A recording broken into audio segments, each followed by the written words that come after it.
Hi there everybody, my name's Jenny and I'm from Lechlade Craft Barn in the Cotswolds. If you haven't come across us before, we're normally running craft workshops here in the glorious Cotswolds. At the moment I'm sitting here in my kitchen and bringing you some video tutorials. Obviously we're not able to run workshops because of lockdown, but we're bringing you some nice little handy makes that you can try at home. And with not too expensive materials, so it's easy to try and make them from things you might already have in the house. You can find out all about us on our website at lechladeCraftBarn.com. Lechlade is spelled Lechlade. We're also on Facebook, we are on Instagram, and you can find us on Etsy, where we sell a range of craft kits and supplies for all your crafting needs. So today we're going to make these gorgeous tissue paper flowers. I've made a couple here and I've made them from decorative tissue paper and also from, getting the right screen, get it from sewing patterns. I'm just going to flip over to my handy cam and then I'm going to show you how to make them. Excuse the state of my hands, they're just atrocious with lockdown. And here we go.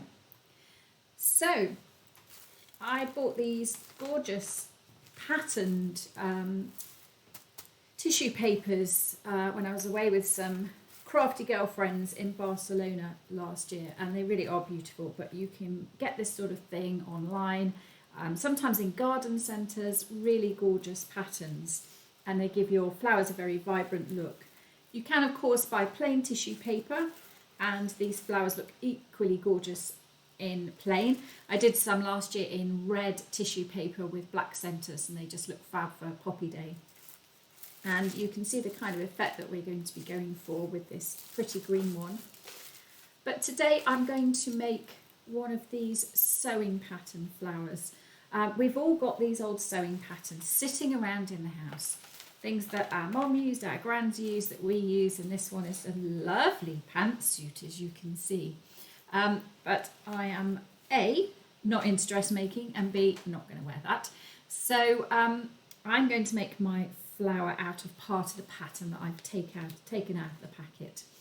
And all you need to do is, once you've made your template, which we'll come on to in a moment, you need to fold your pieces of tissue paper, whatever it may be, into squares. So I've just folded up a large piece of the pattern so that I've got my pieces ready to draw around and cut out, but I'm going to explain that a lot more now. I'll just pop my sample there. So I've made a template out of a piece of cardboard out of our recycling, and we really like doing recycling projects in the Craft Barn.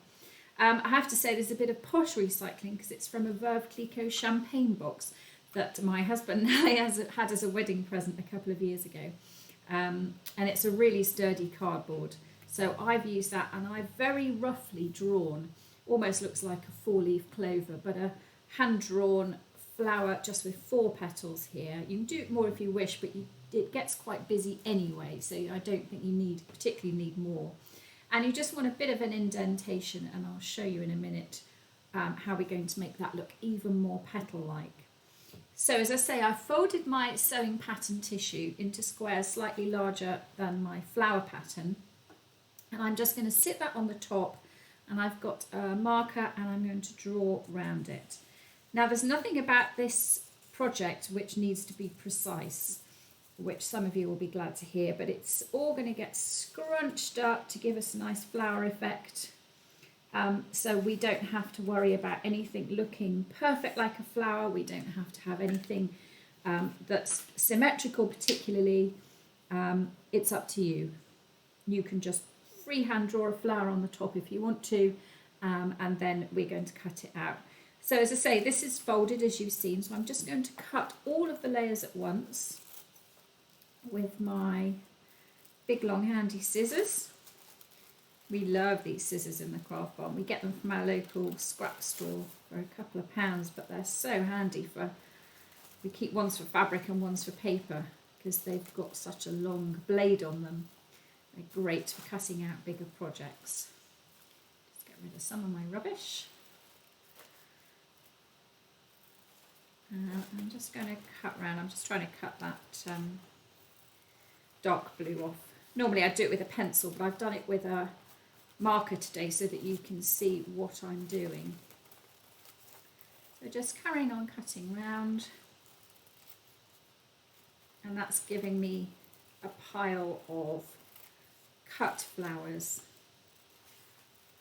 all exactly the same shape and size. And we're going to use all of those layers to create a really lovely blousy floral bloom. And you can put several of these in a jar, and they're great for all year round decorations. I've just thrown that bit on the floor. Okay, so as you can see, I've now got several layers, and there's loads here to create a really nice thick flower, a bit like the one I have here. So I'm going to now take a pencil, and the pencil isn't for drawing, this is to create the effect on the edge of your petals. And I'm going to do half of them one way and half the other. So I'm just roughly splitting those up into two piles. And I'm popping my pencil on the edge of the petal, and I'm just going to roll that very slightly. We're not going to go too far. I can still sort of see the gap in the middle there where we've got the dip in the petal. And just fairly gently, because I don't want to rip it, I've got my fingers on the side, and I'm just going to push that together. And it's going to wrinkle up the edges. Now don't worry if one or two of them split, it really doesn't matter because it gives a nice effect. Obviously flowers aren't perfect and petals get torn. But I'm going to go around and do that on every side, so just roll a short way around that end of that petal, scrunch it up. See, I've torn that one, but I really don't mind. And I'm doing this with the pattern facing upwards, and I'm rolling that inwards. So I'm going to do half that way with the pattern facing up and rolled inwards, and I'm going to do half the other way. And I found that creates the nicest effect if you've got them going in opposite directions. If you want, you can do them all the same, but it gives it a bit of a fuller look if they're alternated. So I'm just going to keep doing that while I'm talking to you. Again, I'm just rolling it a little way around my pencil, and I'm squidging it together so that you get this kind of creased effect on the edge of the petal. So don't worry if it rips, that's not a problem. If you want to discard that one, you can, but I quite like the randomness. So again, checking my patterns up. Obviously I've got blue pen marks on this, so you won't have, because you can use a pencil to draw around, or use this pencil to draw around, rather than having very visible pen marks. As I say, I found those lovely decorative tissue papers in a specialist paper shop, but there's often tissue paper comes in some of our packaging, doesn't it? I mean, you often get things, I know there's a particular lingerie brand I buy, and they have branded tissue paper in the boxes, and that's great for making things like these because you can't tell what it says. But it's a great way to reuse that paper so it doesn't just get thrown away. I'm just going to do one more round this way, and then I'll show you doing it the other way. It's obviously just exactly the same. And these flowers are great, as I say, you can pop them in a pot. I'm going to show you how to add a stem, but also you might want to glue them to a paper wreath.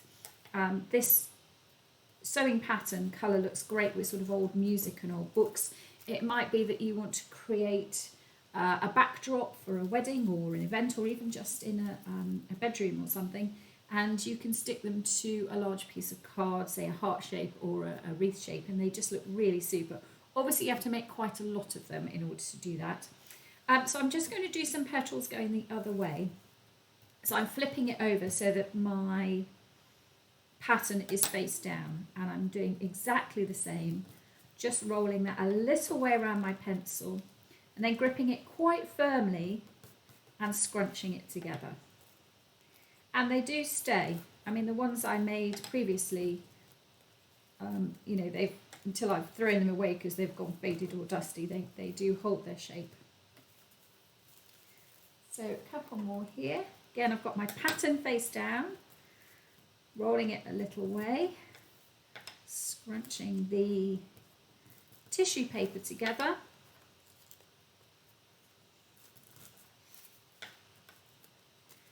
And just going all the way around on all 4 petals. I'm going to do one more, and then I'm ready for layering and then adding my stalk so that it can go in the pot with the others. And I have seen these used as well on sort of festival headbands. It's a great way to make, say, Easter bonnets or festival head dresses, something fairly simple and low cost, which is something we really like to encourage in the craft barn, that you're not spending a load of money on expensive materials. So I've got my pile of ones that are curled under and my pile of ones that are curled up, and I'm going to layer them alternately. So I've picked one that's curled up. Behind that I'm going to pop one that's curled the other way, and I'm just positioning them so they're not over each other exactly the same configuration, but that the underneath petals are kind of coming in between the top one. And then I'm going to put another. So you can see I'm just doing them alternately. I'm moving them around so that they sit well behind each other. Again, you don't have to be overly precise because we are going to scrunch all of these up.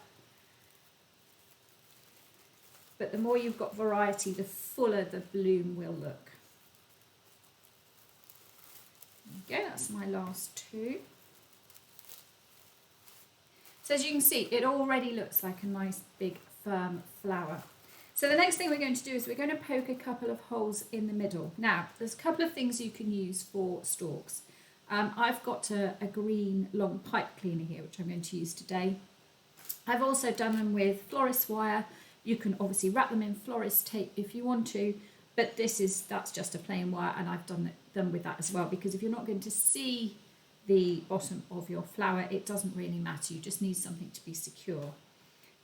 So you want to poke a couple of holes, not too close together, because obviously it does tear quite easily. So you don't want it to pull through. And also I'm going to add my centre at the same time. So I've got some buttons here, so I'm just having a look at what I like.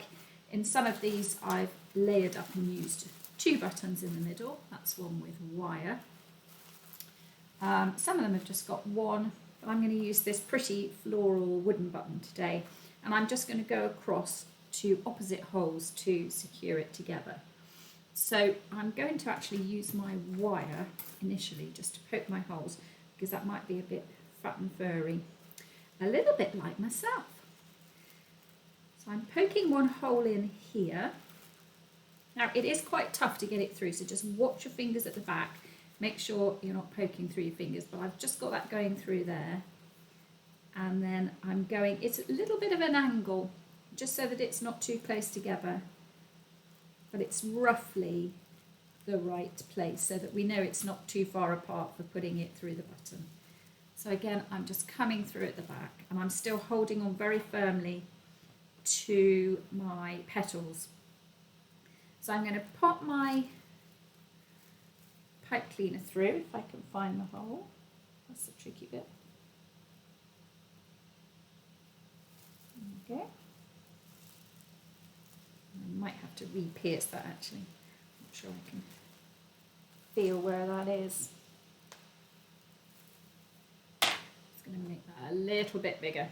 You can of course do it with scissors. Again, just watch your fingers if you're pushing the scissors through, and that might give you a little bit of a bigger hole. And I did check that these pipe cleaners go through this button. There we go. So I'm pulling that through, and I'm going to pull that through quite a way at the back. And you want to leave just, say, about 3-4 inches out the front, because we're just going to poke that through on the other side and then wrap it around itself. So I'm pulling that through the one hole, and then I'll take my glass off and actually see what I'm doing. Back through the other hole, and the hole I've created in the tissue. There we go. and then I'm pulling my pipe cleaner through. So I've just got that little green centre. And then I'm going to turn it over, and actually I haven't left a huge amount there, but I'm just going to wind that quite tightly against the flower to secure the stem on your flower. And then I'm going to give it a really good scrunch up.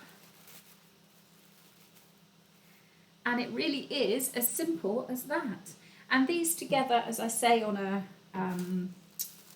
wreath or in a vase, they really do look super. And in fact, I have even seen wedding bouquets made with these tissue paper flowers.